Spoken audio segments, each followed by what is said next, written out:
Hey, everybody. Welcome to Behavior Business Roundtable. This is episode 7, right? This is 6, right? I think so. Right, guest? Right, esteemed panel? I'm not paying attention. What's going on? It's episode 7. How are you guys doing today? What's life like in your necks of the woods? Taylor, I'll start with you. It is finally summertime hot here in central Michigan. Yes, agreed. Yeah. It's that muggy, nasty, like can't unstick yourself from the bed type of nasty. Yep. Yeah, I'm like less than an hour south of you, and we're in this extreme warning where you're just in a watch, I think. So you have it maybe slightly nicer than we do. A little bit. Kristen? It's still 1,000 degrees, per usual. It's a dry heat, much like a pizza oven. We do not get the dry heat. So, everybody always talks about the dry heat as though it's like it's better because it's dry heat, but like it is better though. It is. When it's like 110 versus like 90 though, I might take muggy over dry. No, because it's just so unrelenting, the humidity. When I finished my coursework in December, came out to Arizona, and then I came back in May to like walk because I kind of thought as, PhD student, I wanted to walk across that stage. I remember getting off the plane, and it was only May, mind you, and I get off the plane and it was like a punch in the face. I'm like, ew, what is this? I forgot how disgusting it was. Remember how sweating works. It's the evaporation of the perspiration that cools you down. And so if it's too muggy, it won't evaporate. So it doesn't do any good. So your clothes is kind of like damp and wrinkly, and you take a shower and you're like, I'm wet. I just never dry off. Here you dry in 3 minutes. It's great. You don't need towels. Well, 1 point Arizona, I suppose, overall the Midwest. Yeah, we're gonna be pushing 100 with the humidity here, so we'll see how that goes. Do not recommend. But we've got water that we can swim in. That kind of helps things, right? Yeah, we'll be doing that. I've been spending some time at the pool. The kids all can swim now, which is nice. So just staying cool. Are they big enough to be dunking you constantly yet? They want to play. They want to play chicken, which they learn really quickly that they don't want to play that. As soon as somebody gets knocked off, it turns into goes from immense joy to immense pain and suffering that they inflicted on themselves by just a result of playing chicken. But because my daughters fight dirty, so the boys don't like that. Well, cool. Hey, we're back with another episode. Let's just jump into it. We're talking control today. There's a lot of different avenues that we can take this, specifically though from its role in leading an ABA organization. I think is kind of the angle that we're taking with it here, but I can see this going a number of different ways. So I'm kind of excited about this topic. So same rules apply. You'll each get a minute to respond, and then you can duke it out or amicably agree at the end of the rounds. If you go too long, you'll get my very reluctant Midwestern. There you go. That'll be your cue to stop. And I don't use that lightly. It pains me to interrupt people, so don't make me do it. I feel like we should push him to constantly have to do it at this point. I think people will be annoyed by it, but see what we can do. I can there's a lot of control, if you will, in having the siren at my disposal. So maybe it's a testament to the topic today. But either way, are you all ready to begin? Let's go. Let's do it. Okay. And hey, Steve, let's start with you on this one. In terms of control, what role should control play in an ABA organization? And a follow-up question, what is organizational control actually for? I'm going to, because of the time limit, just start kind of with an analogy of human behavior, governmental systems, these sort of things in general, where if everybody's left to their own devices, things just don't go well. You have to have some sort of level of control to have some level of freedom. Who's more free, the person who has laws protecting them from others, or who's just out there in the wild trying to fend for themselves? You could argue either way. So you have to have some control to make sure things are going clearly, but control for the sake of control control, because it is a generalized reinforcer and functions almost like money, and therefore now more control will be more reinforcing, makes it you have to be very careful not to over control and negatively affect the workers in the workplace as well. Okay. Kristen, go to you. Sure. I think it lends itself to like the standardization lens. And so from what Dr. Sparks has said, I just wanted to call you Dr. Sparks because Yeah, it's Dr. Sparks and your tagline today.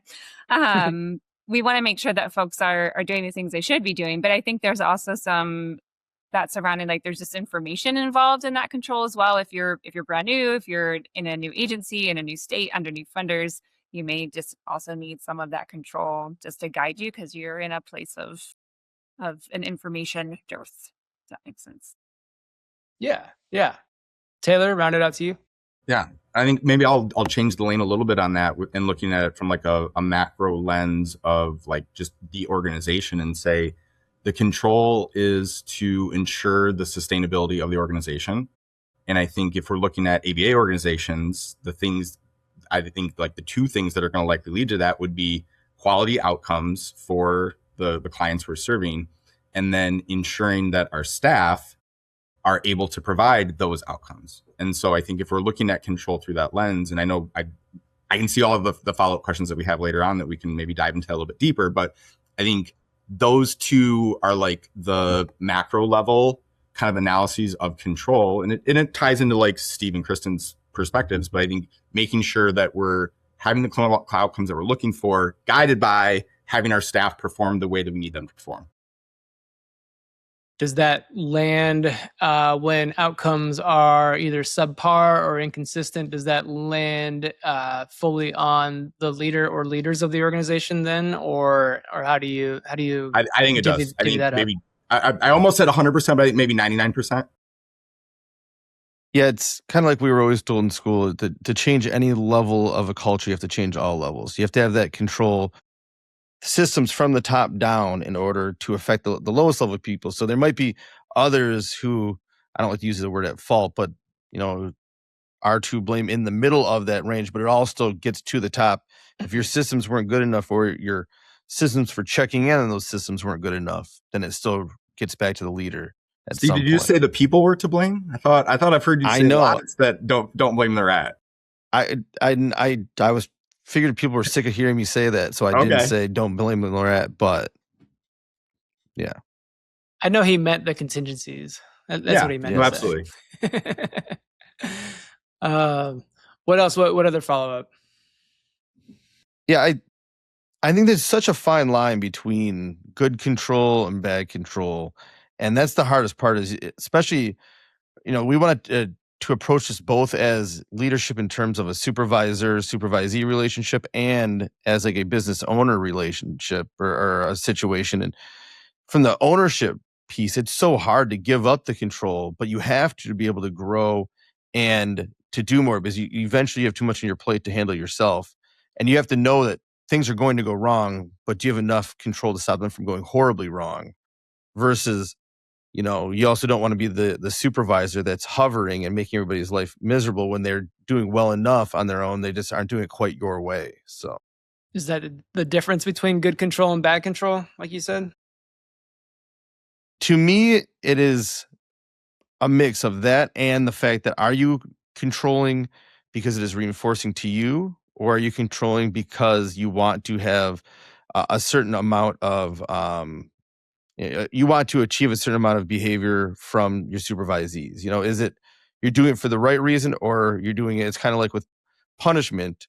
Are you punishing it because you want to see a decrease in that behavior, or because it's reinforcing to you to punish that person? And I think everybody needs to be very careful not to control just because it's reinforcing to them. Dr. Byra. I need a subtitle apparently too, like master control over there. They can't see it, so it sounds like you're talking nonsense, which is great. I'll include a screenshot.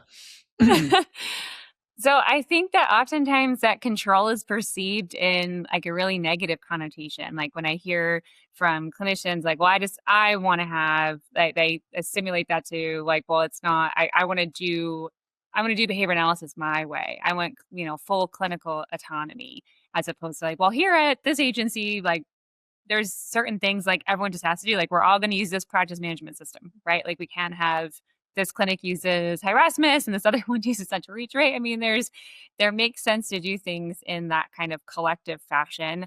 And there's also, I think, for some BCBAs, like there needs to be guardrails for how you're doing your clinic work too, not just once you're in Erasmus, you can do whatever you want, or once you're in Central Reach, you can do whatever you want. Like there needs to be some, I think standardization. We don't have standardization, we have Wild West. And I think people think standardization is also like a really negative word of like, I don't want to be cookie cutter.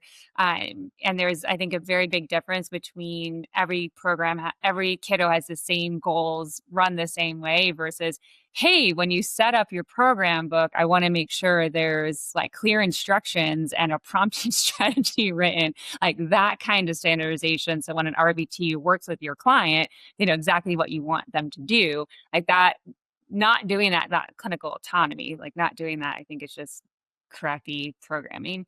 Is that fair? From like our work, I know it's a little bit different, but every time we bring in a new BCBA, I'm like, all right, I want to see your first few plans.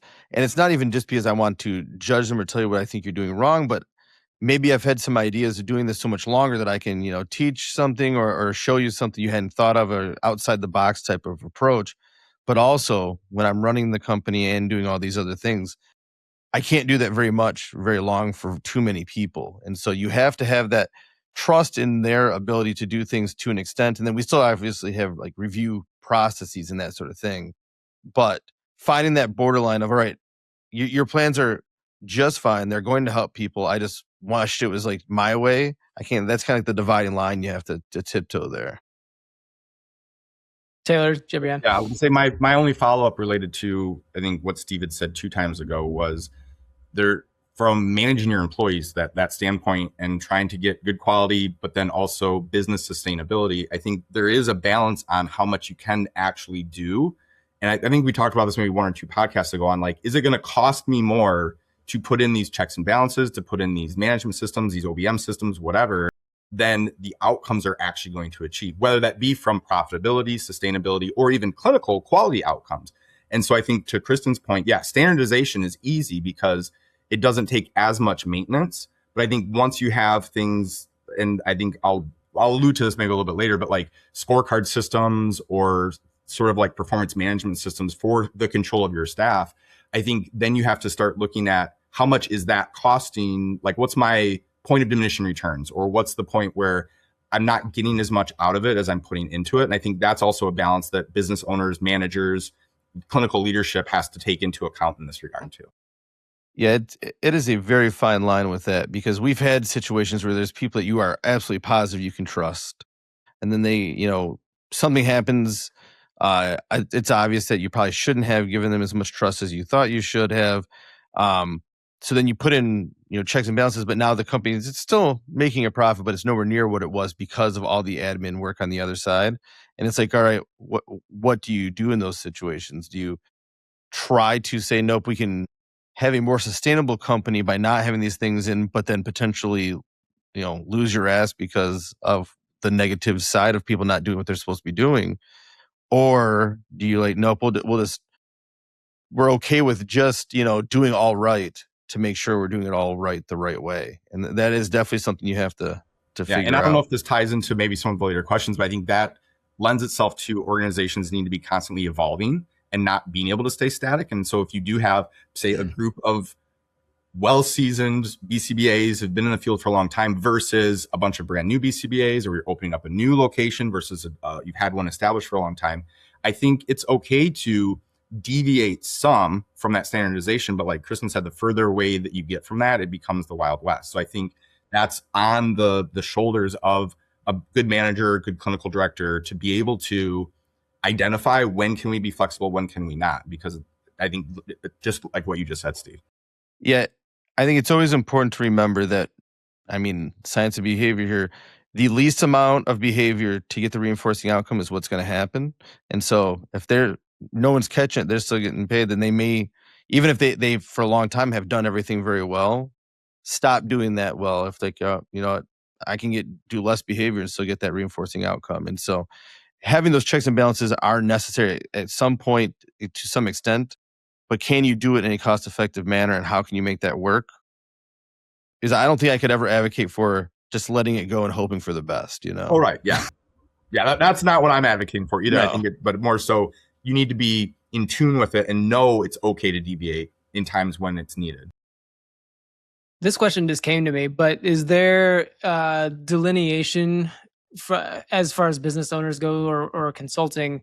Just thinking of like beyond freedom and dignity, like people having the most amount of choice available to them, but that's probably when people are happiest, but then that's same level of control being exerted so that the outcomes that are being achieved are in line with the controller or the environment that's being made. Do you find, I can also see the other end of that where people are like, I don't want to have too much freedom. I want to know exactly what needs to be done so that I know I'm getting a paycheck at the end of the day and I'm following the rules, essentially. Go ahead, Kristen. I think sometimes too much choice is not reinforcing for people. Like as a mom, not to be super gender rolled, but I make most of the meals for our house. My husband does know how to cook and he's great at grilling, but with our work schedules, I get done with work before he does. So I am the one who does the primary of the cooking. I'm also then the one who does the shopping list. And what are we going to eat this week, kids? Is the worst question they ever have to come up with. And I would love for them to come back to me like food, because they're 9 and 13 and think that's hilarious. Like, what are you going to eat? Or it's pizza. It's well, we just can't eat pizza every night. It would be the best gift for me if my husband's hey, actually last night I was thinking about it, we should eat this next week. And here's all the stuff you need to buy for it. Thank you. That would be magical to me. Because right now I have the entire choice of the entire supermarket. And I just want the one section of the store to be this is what you make this week, Kristen, and you can go home. That would be lovely. So I think sometimes too much freedom and choice it's just too much. You just get decision paralysis. There's too many ways to go. Just tell me the best way to get me out of this grocery store in the best amount of time and make reasonably healthy meals. That would be fantastic. But I think so for me, though, personally, if we're looking at it from a practice or business standpoint, or I would even maybe say you're just the BCBA clinician, I actually want unlimited choices and I want the most autonomy. I've struggled tremendously when put into situations where here's your 2 or 3 options because this is what the standardization was, or this was what was pre-prescribed by the organization as a whole. And if it's well, no, I actually would like to do it this way, or I know a better way, that to me then becomes very troublesome. I had this happen to me in my own organization right when I started. I gave 100% autonomy in that regard. And maybe, I don't know if it was because they were brand new BCBAs or it was just because they were different than me, were no, I want to be told what to do. I want to be told what the answers are or what the route is to take. And then if we need to deviate, I'll meet with you, Taylor, and we can figure out a plan to deviate, but I just want to know. And that caught me off guard because I was well, wait, you don't want to just have the unlimited options and be able to pick and be able to choose? And so that was a real big kind of eye opener for me. Do you do your grocery shopping, Taylor? Yes, I do. I do my grocery shopping. Interesting. I was saying, do you want to come shopping for me? Because that would be fantastic. We're on to something. We're having tacos on Tuesday. We're going to have lasagna on Wednesday. We had lasagna last night. We're having tacos today, on Taylor. Thursday. We also had lasagna last night. So this is a bit serendipitous. Go ahead, Steve. Did you make it in a crock pot, though? Because I make crock pot lasagna because that is a thing. I don't know what that is. But I'm assuming that's probably quicker than making it in the oven and or less effort. No big noodles in the crock pot. But Taylor, I think what maybe some of them they're feeling though is maybe that informed decision making. Because I think there's hidden consequences to doing whatever, right? Because maybe, this funder really doesn't like it when you do this type of assessment. They want you to do a QA. They don't want you to do an informal interview. They really want a QABF. They really want you to include a FAST or something like that. So then now, as a result of that, you're doing more calls with the funder versus, hey, you can do these things, but if you do, just know here's the potential, outcome for that. And I'm wondering if there's a middle ground between this is kind of how we normally do stuff. You're free to do extra or different or deviate, just know here's what you're going to have to do in addition to, right? Like having that. And I think that model speaks to the pathway. last comment I made on needing to be flexible and needing to have that variability in your organization. So yeah, I agree. I think 100%. both can be true also. You know, I mean, you can have a person who has a learning history where I've had too much punishment or lack of reinforcement from doing my own thing, and so I want to be told to do. But then anyone working for you that wants that autonomy still wants to know what's going to achieve reinforcement, what's going to achieve punishment. So, you know, having those expectations are there, I think are necessary for anybody that's not at the very top. You know what I mean? And even for those at the top, when you're making decisions, knowing our funders or others going to have an issue with what you're doing. And so you can make those decisions that way. But I think Taylor and I are on the same wavelength there, and that's probably why we tend to not really butt heads for real, but like argue on things, because we both have that level of like wanting control. And I will also say, Kristen, I know it's a little after Father's Day, but get your husband a Rectech or a Traeger, and he can just set it and smoke the meat from work, and he doesn't even have to be there to deal with it. And that's why I'm often cooking ribs while we're recording this, or a brisket or something. Duly noted. Thanks. But yeah, like You're in midlife crisis. I'm going to become a smoking meat dad. yeah. Well, I mean, I always wanted to be. I just couldn't afford to it until later on. But And that's learning objective number 1. So yeah, smoking meat. How to make the perfect brisket. And my secret is a wedge, so the fat goes from the point down to the flat. Move on, Steve. Okay. Anyways, to get to grocery shopping too, though, it's the same thing where my wife is always like, for the love of God, just tell me what we're eating. I'm sick of choosing. And I'm like, give me no list, no ideas, set me free in a grocery store. And I want to design something like, all right, that goat cheese looks really good. Let's get this cut of meat and let's make something spectacular. Just blank slate it. And so that just, again, is that learning history there too. Yeah, I'm the same way. Yeah, just set me loose in the grocery store. I'll come up with the week's worth of meals. Yeah. Cool. So I have a guest room. You guys are both welcome anytime. Hang out, go shop for me. Yeah, it'll be a great time.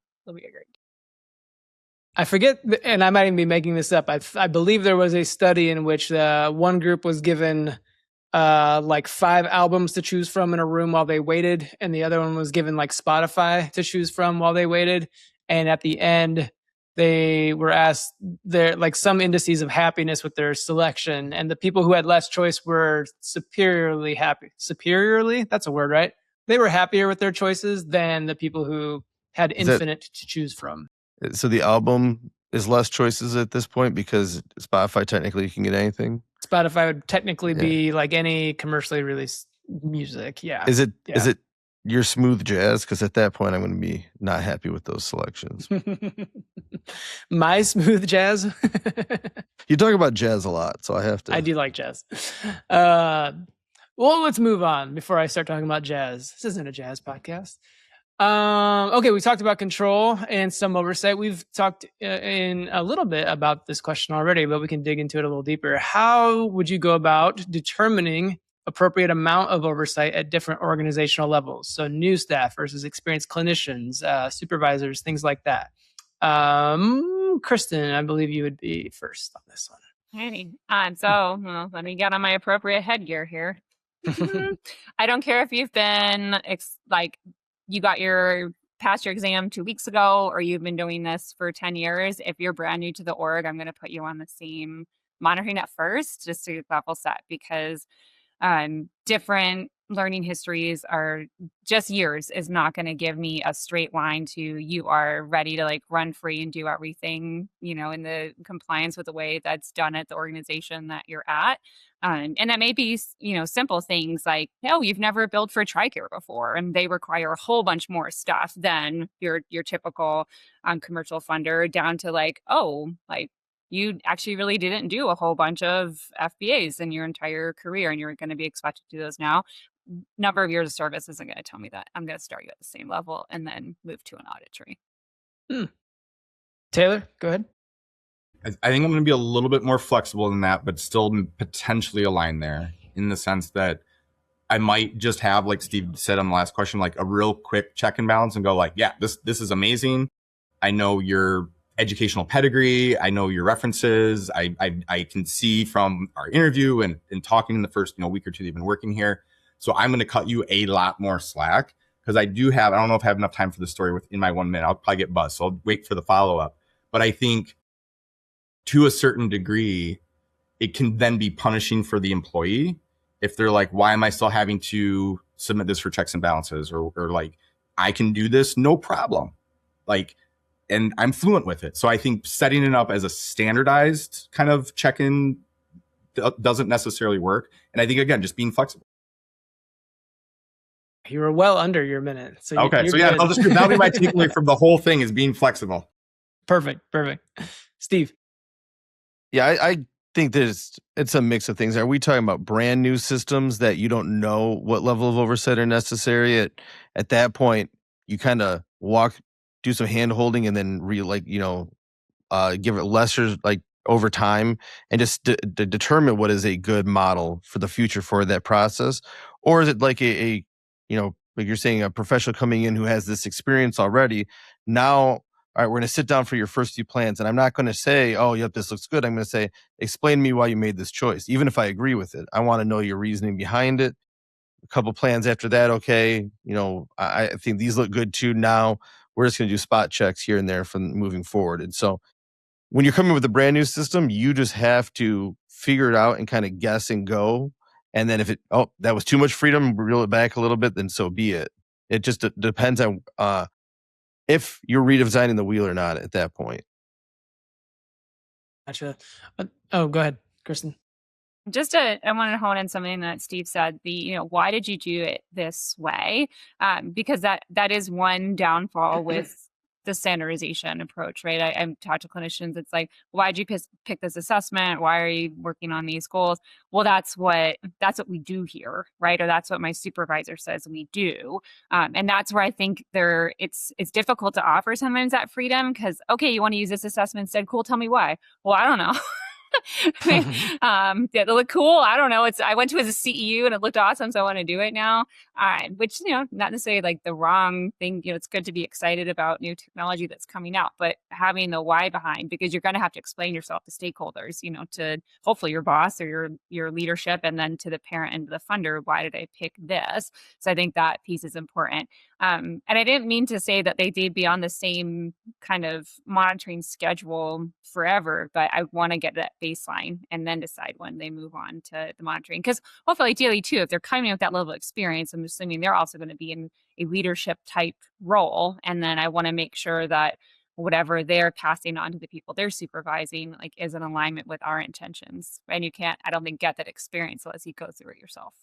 One of my favorite examples is, get a new behavior analyst in the field and they tell me they're going to do a token economy. And yeah, I would too, but I get this sick joy of all right, why would you do that? And just looking at their face, oh, what do you mean? Because I need to make sure that they're doing it and designing it specifically to that person, not just thinking, oh, you just use a token economy for everybody. All right, how does it work? Why does it work? Why is it the best fit for this person? Sort of thing. All right, Taylor, tell your story. Well, no, yeah. So I'll tell my story about maybe those pitfalls of too much standardization or too much oversight in that. So I was a brand new clinical director and we had hired 2 new staff who were going to work under me, but had about the same number of years of experience in the field. And one of them was actually taking my spot that I had just left to become a clinical director. And both of these BCBAs had gone to very renowned programs, had supervisors. I'm not going to name the people and name the programs, but had supervisors who were in great positions, world renowned publishers, excellent BCBAs and excellent clinicians in the field. And because of the standardization of our organization, my supervisor had said, all right, make sure for the first 2 months, you're checking all of their behavior plans, all of their program writing. And as recently as about a year ago, that same BCBA still brings that up. Can you believe we had to send you our behavior plans for the first 3 months, Taylor? That was ridiculous.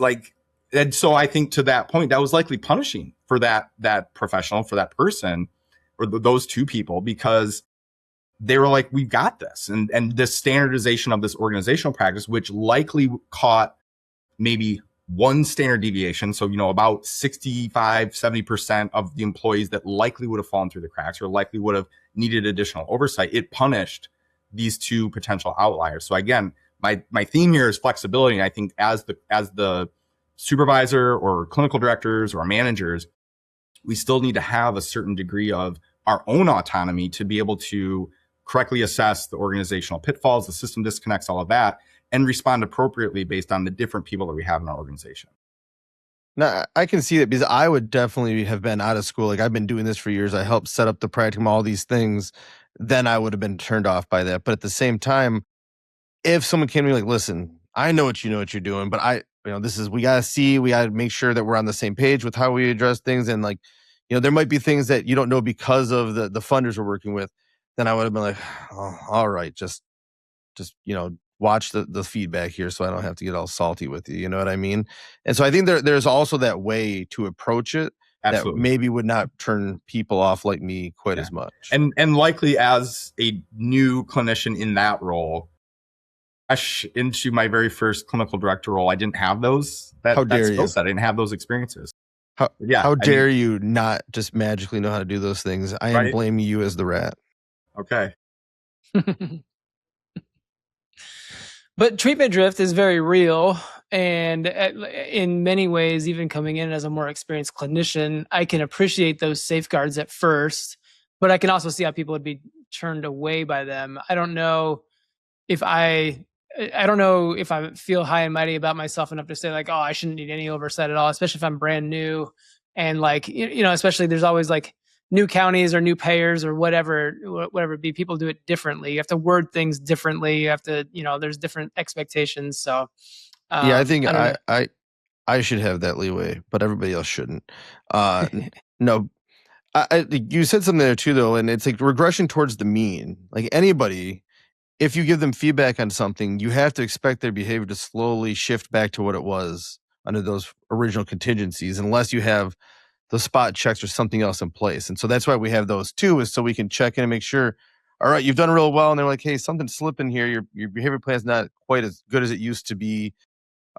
Give that feedback, see it improve again. Otherwise, you may not catch when someone starts to slip a little bit over time. Because again, if I can just copy and paste some things in there, change some names, it's a lot easier when I'm in a rush one day. And I got away with it that time. That's a lot easier. And then you can easily start falling into that spiral. Yeah. So Steve, then are you saying that from that perspective of regression to the mean, that feedback or instruction can't permanently change repertoires? Not alone. You've got to have the contingencies involved as well. And but if it becomes, can't you then create doesn't the person then create their own contingencies? So it's a self-controlling contingency where if you say absolutely never, ever, ever copy and paste again. It depends on the person. If getting that feedback once was so aversive to you that you never wanted to get it again, it may control your behavior long enough. Or if you say to yourself, nope, I always have to have the perfect plan. But we're also talking about my wife who was Miss Math and Science Center in high school versus me who barely graduated. You know what I mean? Like I need different and extra and added like motivation than she does. And so it's all about the learner. I was primarily I know you were trying to poke at you and to start an argument because I trying to catch the rest me. Of the questions we weren't going to be able to argue very much. You were trying to catch me, you jerk, but I got it. No. Well, I'd love to see you guys duke it out, but let's move on. This one might actually lead to some duking out, actually. So we've touched on this in terms of science. Behavior analysis is a science of prediction, description, and control. Can or should the concept of control as used in this description influence the way we lead people? I think we should be constantly evaluating what contingencies we have in place in our agency and how they're contributing to not only like our staff performance, but client outcomes, right? I've talked about this on other podcasts, like the whole billables as the incentive, right? Like you get a bonus if you do more billables. I have really big qualms with that because I get really nervous that people are billing for the paycheck and they're not actually doing medically necessary care, or even when that care could be medically necessary, how good was the quality, or you're just trying to like bank numbers. So I do think we should be constantly evaluating how we are controlling behavior of our employees. Not sure if that was a question you asked, but that's what I'm going with. Next. I think you answered it wonderfully. It was great. In fact, no one else gets to go. No, I'm just kidding. Steve, go ahead. I mean, you just opened the door. You're letting me get philosophical here, so I'm going to take it. We're talking about control. Let's take it back to Beyond Freedom and Dignity. Like you said, it's my favorite behavior analytic book, sitting right back behind me at all times. Freedom itself is an illusion. It's not real. It's a figment of our verbal behavior. And so control is always involved when reinforcement's involved. That is controlling our behavior. And then having that control, delivering that reinforcement is also reinforcing, because you control others' behavior and can access other reinforcers because of it. And so you can't have any behavior with some level of control, and you can't run an organization without some level of control. And that's why I really hammer home, make sure the source of your reinforcement as the person controlling behavior is the outcomes of that behavior, not the control itself, and then wielding that unnecessarily. Taylor? Yeah, I was gonna say, Steve, way to stay under a minute on a philosophical deep dive. I think my quick answer to the question on should we use the science to apply it to our systems and our employees, like the quick answer is yes, absolutely. Of course we should. We're behavior analysts. But I think too often, once we tiptoe into the organizational level or the operations of a business level, we leave all that outside and we forget to bring it in.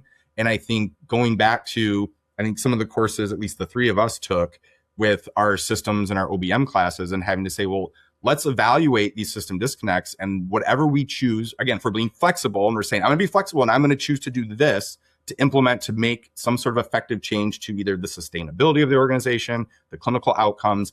I need to evaluate that. And, it was drilled into my head that the ASDEER model, right? And like, are we analyzing this? Are we making sure that the outcomes are happening that we had anticipated to happen? And am I then looking at my feedback loops on my TPS form to make sure that I'm getting the results that I'm actually wanting to get in the behavior that's happening at each of those levels?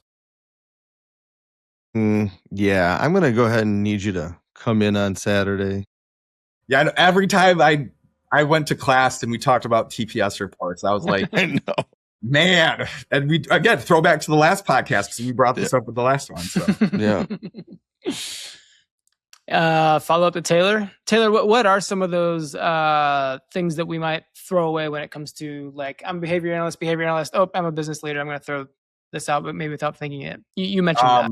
Yeah. Well, I think maybe without jumping ahead in the question list, since I can read the question list, I'm going to keep some of those other things out there and bring them up when we talk about them. But I think really just evaluating, is the thing that we rolled out having the outcome that we had intended? And so I'm going to speak more generally, more broadly, and say, hey, here's this thing that we're trying to do to manage or control our employees, whether it be Steve's lottery ticket scheme, or it's some sort of PIP type of system, or even some sort of quality measure, right? So again, I'm hoping to speak to everybody. Like, here's what we're going to do to implement some sort of effective quality measure. Am I actually evaluating, did quality go up, and did quality go up because of the measures that we implemented? I think a lot of times, at least some of the organizations I've been a part of, it's, again, we're standardizing it. Here's what we're doing, or we're rolling out this new system, or we're putting out this plan to make sure staff are getting all their billing notes in on time.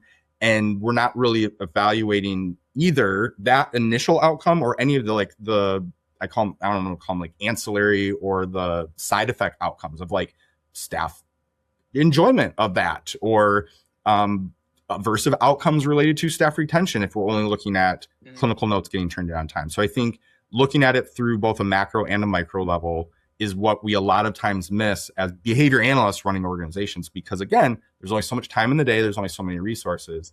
And I think maybe we potentially don't put enough weight into some of that systems analysis stuff. Yeah, Is I there think it's. Oh, go ahead. Oh, I was gonna say, just to like follow up with that from my perspective, I think there's, as behavior analysts, if like you are a true scientific behavior analyst and you are trying to analyze and then come up with an intervention for everything, it's too easy to overdo it. And so that's where that dividing line is this really an issue that needs to be addressed? Can we address it in a way that is not going to burn the culture of the company or burn us in the eyes of the culture around us? Because we can use any of our tools to change any behavior anytime, basically. But we're going to be hated if we walk around trying to control every behavior we encounter in society. And so when is it time to step back? Like, this isn't a big deal. Let it be, just because now we're going to be causing more issues than are necessary, even though it's a pet peeve of yours or something like that, versus, nope, this is something we really need to try to set up. Yeah. It took me a while to get past it's just a pet peeve of mine, and it's actually not adjusting or affecting the organization at the level that I think it is. It took me decades to come to terms with that.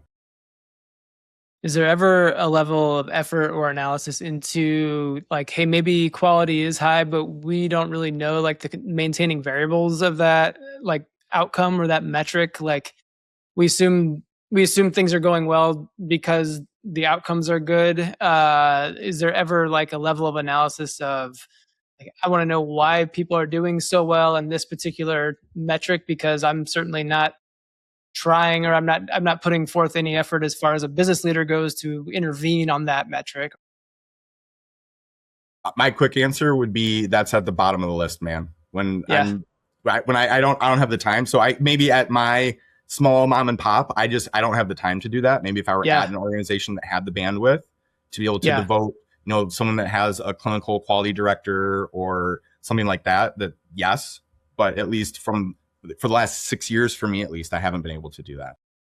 Yeah, it's all an affordability thing, like you're saying. Even if you are in a larger corporation, is it worth your time and effort, or is it all right? We're going to just we're doing great. Our clinical outcomes are great. Yeah. Well, but you still it's somehow like, all right, can we just easily, without paying too much attention to this, collect all the data we can, and that way, if it starts to slip, we can see what's changed and now analyze it on the flip side, because you're not able to control all those variables, and if you start trying to, you might actually undo the progress you've made. Sometimes it's better just to not touch it. Kind of like with the behavior plan. Like, I know I use this intervention, I design it for this, I'm seeing an improvement, but unless I do a reversal, I can't be 100% sure, and I'm not doing a reversal. You know what I mean? So, like, let's just let it be, but make sure we're able to analyze it if something starts going wrong. I'd be interested to hear Kristen's analysis of this as the queen of qualities. Here they come. You're like, yeah, this is big organization that has all this money. I'm sorry. Are there just all these organizations laying around that have like awesome quality and have zero idea how they got there? Because send them my way. I'd love to do some analytics there.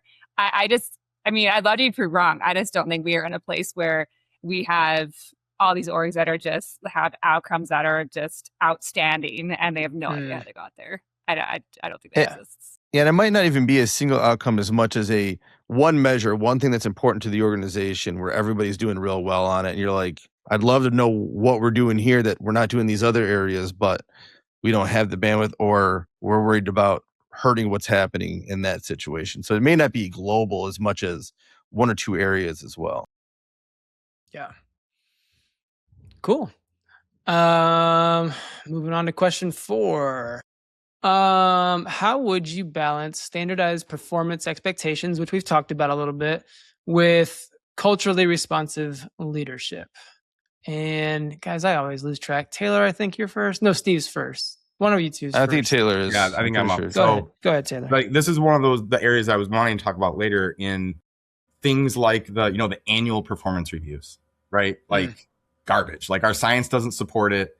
It's not there. And I think to be able to create systems, and this, again, I'm when you gave me the question list, I was trying to tie them all together and then trying to separate them all. So I don't want to speak too much about the next question, but I think ensuring that we have our kind of that scientific validation on like what works from a human performance, from a control standpoint, but then, and I'll always tie back to this, like the Kim Scott radical candor stuff on like, we need to be developing the culture where there's reciprocity between your supervisees and your supervisors, so that we are able to establish a culture of bidirectional feedback, and that we have a system in which the employees know what is expected of them and can self-monitor their own contingencies and self-apply their own contingencies, so that way you don't get behavioral drift and the feedback can ensure long-term behavior change.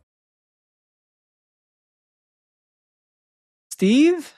I always lose track on who's next. I think I went second last time. Do you want yeah, Kristen no, you did. Kristen. We'll go Kristen. I got it now. We're getting up drops. I think I have more of a question than a response, because as I talk with Taylor and Steve here, like, you guys run your own businesses and you've been able to kind of like establish this at the get-go. Like, what I'd like to get thoughts and feedback on is like changing that once it's an established organization. Or we see lots of acquisitions happening, right? Where you are a mom and pop and then you get kind of pushed into this larger system. Like, how do you navigate that when you are going to a very different kind of culture than what you've been in, or you want to change your culture to like, hey, what we have isn't working. Like, how do you get there? So sorry, Carol, I'm just going to ask more questions instead of answer them. Well, Steve can use his minute to answer your question. Yeah, I'll kind of answer you and tie it in. Is I think as you grow, you have to build in more standardization because you can't monitor everything as closely. But we still, at least from my perspective, want to have as little control or not control but as little requirement as possible. Like, all right, here's what I need you to do your job. This is what doing your job well is. I'm not going to pile it on. I'm not going to work you to death. And then if you're not reaching that, now we're going to have an issue. And that way you've built this culture of they're not trying to do, milk every penny on me. They're not trying to treat me poorly. They are having these programs that can, give me more or give me more opportunities and make me feel supported. So now when they're like, hey, I don't like this policy, like, listen, we have to go with this policy. We've had all these issues in the past. And so we have to have this globally because we have more employees now. We can't, try to form it to each person individually. They're usually a little more understanding. And it's rare that you have someone that's really like, nope, I don't want to work with you anymore because of this issue. And so it's really balancing, again, how much freedom can you give someone? How much can you make them feel supported and valued versus here's something I just can't go because it really bit us in the ass last time. Yeah. And I think my follow-up to Kristen's question then would be, I don't have the answer yet, honestly, because my organization, we tried to expand, we tried to scale a little bit, and it didn't work out. And so we went from about 20, 25 employees to about 40, expanded to a different location. And the things that we had attempted to standardize versus the things we had left up to autonomy versus the systems that we had in place, it really didn't work out. And so I think for me, we scaled back to, again, about 20, 25 employees. And so that was a learning opportunity for me as a business owner and as a clinician. And it took, again, me having to realize, okay, what were the things that worked? What were the things that didn't work? And if I try that again, I'll be more in tune with that. But I'll also know, like, is this because I choose a different location or I'm doing different processes or different systems, needing to still stay flexible and then make sure that we're evaluating the outcomes of that, right? Those feedback loops, the internal and external feedback loops being there are critically important. Yeah, I'd say the biggest difference as we grow, we've went from me and one tech 10 years ago to a couple different companies and probably close to 100 employees is for the first 5 years, I was available for anybody in the company to call and say, hey, this is going on. What should I do? And I can't be that now. So how could we set up the systems for to follow the progress up the line? So, someone is always attentive. Someone's always paying attention. And again, like when something bites in the ass, all right, we're going to design this in a way that we have to deal with it for now, but hopefully we never have to deal with this again, knowing that the next thing's coming right down the line. Because when you have that many people and there's that much variability, there's going to be just problem after problem after problem coming up all the time. But hopefully you're not dealing with the same one more than once or twice. Yeah. Did they answer your question, Kristen? Sort of. Kind of. Sort of. I think it's still different, a different feeling for someone who's going through acquisition to like go into a new culture, right? Because maybe that's different from your own. Maybe they're coming from a place like Taylor and Steve where you do have the leading with flexibility, right? And then we're going to somewhere that doesn't do that, like trying to navigate that. I think that can be hard for folks. And I'm seeing it happen in just a lot more, like in, pediatric, autism therapy, that there's lots of, folks just keep getting swooped up, by bigger and bigger places, and how to manage that can be tricky. So, and I can see that being a specific problem too, because the ones that have the money to, do the acquisition of a smaller organization may be the ones who are like, listen, I'm going to demand more of you because we need to make this money to make this work. And therefore now you are changing the culture in a way that is going to hurt the culture rather than it being about, I'm going to make sure you all feel supported, treated well. So you don't want to leave even when I have to ask you to do something you don't necessarily like. And like, I definitely see it probably being more of a problem when you're dealing with that type of situation. Which is interesting because I'm assuming when we do an acquisition, we're looking for a few things, right? We're looking for talent, right? We're looking for those BCBAs because we'd like them to work there still. We're looking for clients, and then we're also looking for contracts, right? So being a network. But if any one of those things drops out, then you're in a bit of a pickle, because if you don't have the clients, then obviously you have no one, to work with to bill to bill for it. But if your BCBAs leave, then you have no one to service those clients or fulfill those contracts. So it's just interesting. It's interesting how different agencies approach acquisitions and merging of agencies. Yeah. And with any of that growth, you're going to have one of those issues almost constantly. There's always going to be, we don't have enough work. Now we have too much work. We don't have enough BCBAs. And there's going to be this cycle. Or can you pay the new BCBAs you're bringing on before those new contracts pay you, all those issues.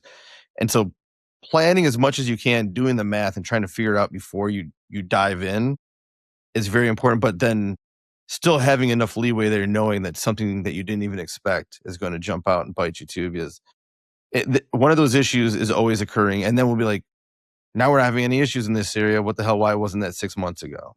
Now this other issue, now we have the BCBAs, but the work's harder to find. What the hell? Mm. Well, we ready to round out to the last one? Coming up on our hour. I don't know why I have such trouble figuring out who's what order. Steve, are you first this time? I think so. Okay, we'll do that. We'll do it that way. Last question. How can ABA organizations build systems that promote accountability while also preserving autonomy? I think there's a lot of ways to go about it, and a lot of ways to almost put in too much control and then give some back, because now you're giving people autonomy, and once you have the systems in place, but now you might lose people or burn them out in the process.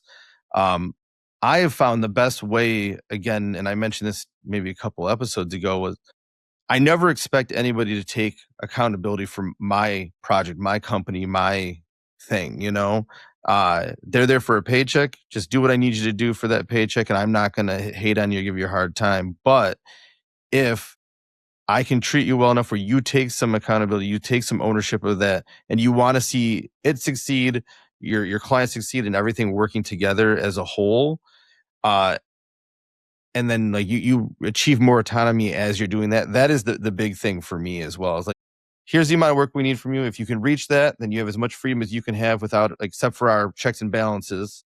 If you're not reaching that, we'll help you out.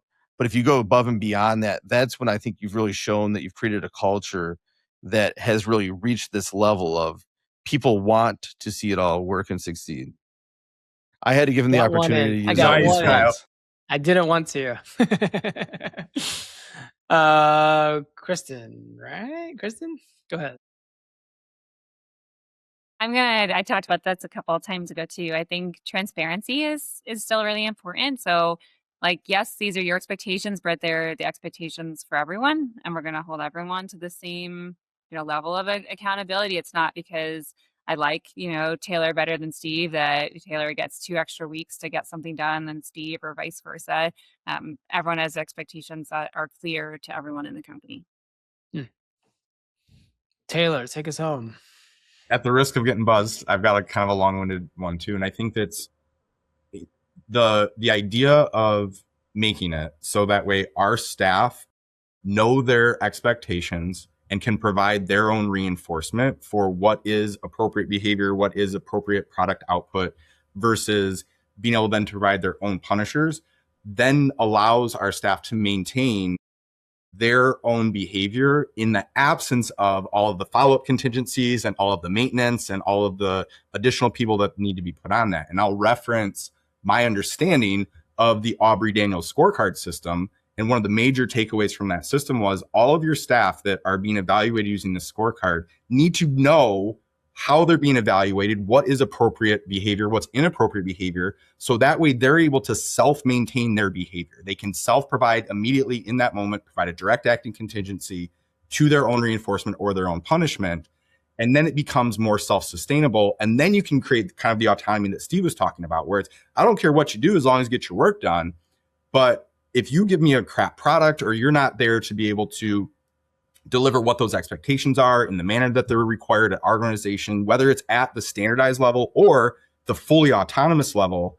If we know what that reinforcer is and they can self-provide their own contingencies, I think you get a lot better maintenance and a lot more autonomy.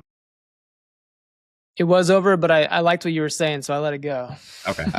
I will say, and I'll let Kristen jump in after this real quick, but like I think the only issue is, especially in today's market, there's not always enough talented BCBAs who then are also good at self-management. And so sometimes you need some extra added. You can't just count on people to be able to provide their own reinforcement all the time. And I think that's where that scorecard system comes in, right? That's why Aubrey Daniels created that scorecard system, because that was then the maintenance for it. Those were the checks and balances.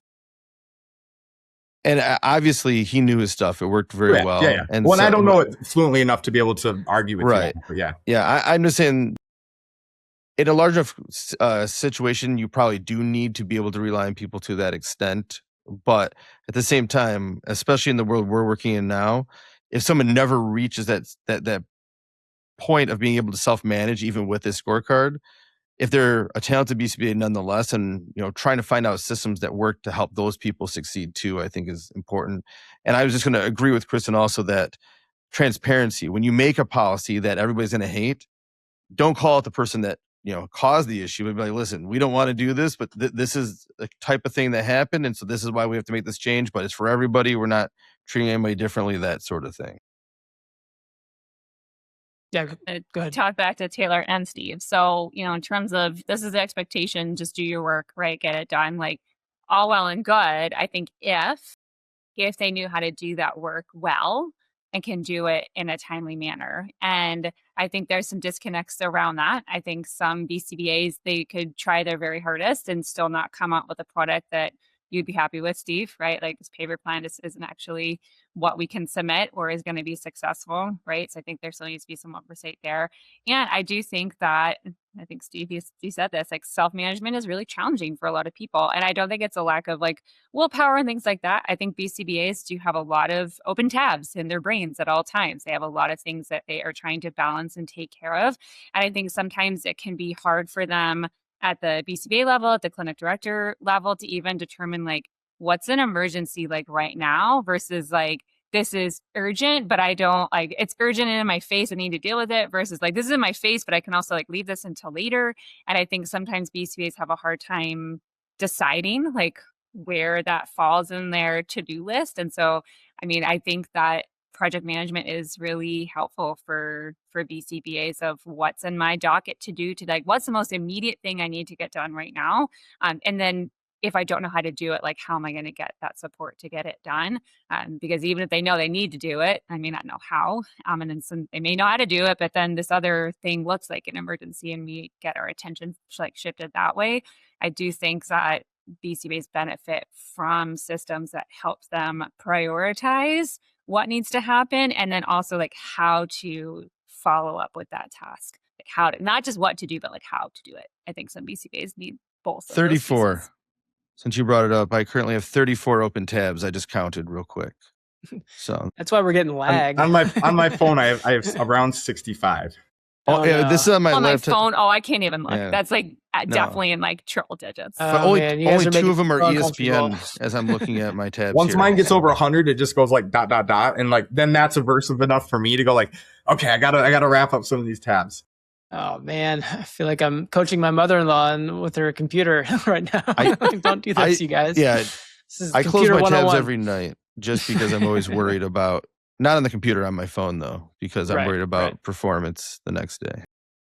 Following up with Kristen, that is interesting that you say. I do feel like there was, and I don't think it was necessarily intentional by, in organization that I was with, but there was kind of like a shift from full support as a supervisee to, you have your letters, here you go, here's all this stuff.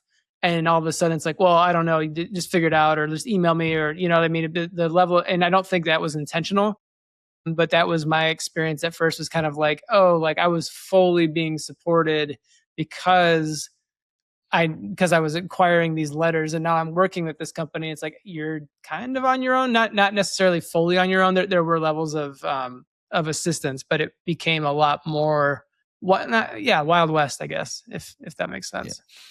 Yeah, and I what think some people checked in. Sorry, Steve. Some people checked in the deep end, like don't do well. I never interrupt you, so stop making that face. Yeah. I was about to give you some reinforcement, Kristen, on hell yeah, interrupting Steve and cutting him off. I was making the face mostly because you apologized, not because.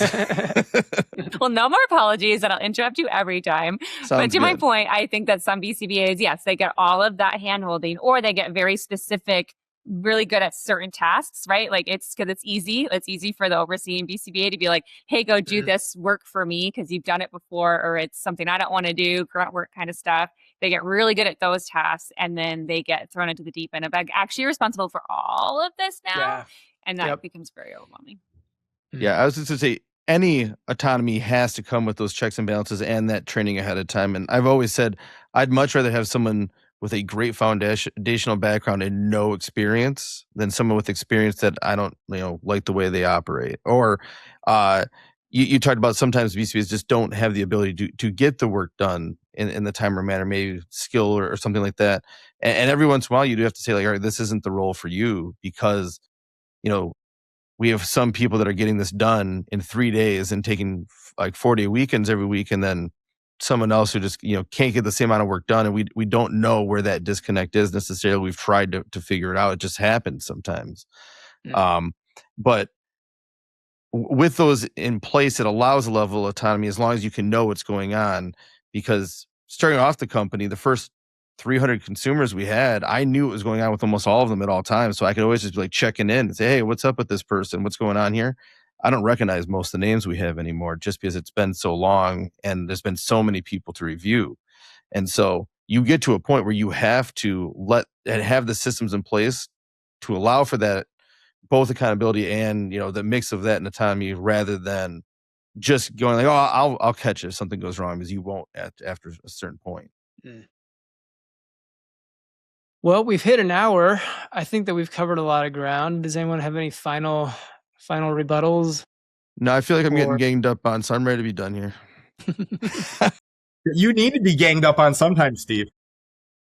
We all got matching devil horns today, Steve. I don't know. Yeah. You didn't get the memo.